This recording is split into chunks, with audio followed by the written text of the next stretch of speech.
Šodien mēs parunāsim par tēmu urīna nesaturēšana sievietēm.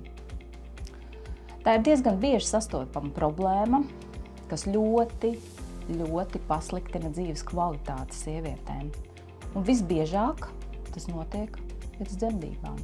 Pēc PVO datiem 70% sieviešu pēc dzemdībām ir dzimumorgānu noslīdējums, bet tikai 30% ir tā saucamā slodzes urīna nesaturēšana. Bet tam ir risinājums. Un risinājums ne tikai biksīšu ieliktnīši, bet arī gan medikamentos, gan risinājums ar tā saucamo lāzeru procedūru.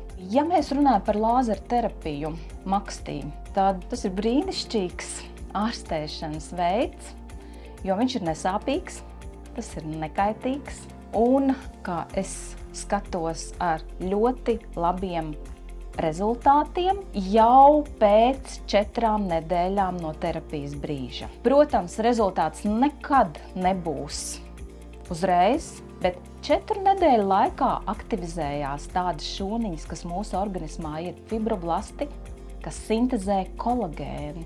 Un līdz ar to maksts gļotāda paliek tvirtāka, uzlabojās asinsrite, līdz ar to lubrikācija. Maksts arī gan vizuāli, gan arī sašaurinās, līdz ar to uzlabo arī seksuālās attiecības. Mīļās meitenes, nāciet un risināsim jūsu problēmu ar mūsdienīgām ārstēšanas metodēm, lai jūs būtu veselas, smaidīgas un laimīgas.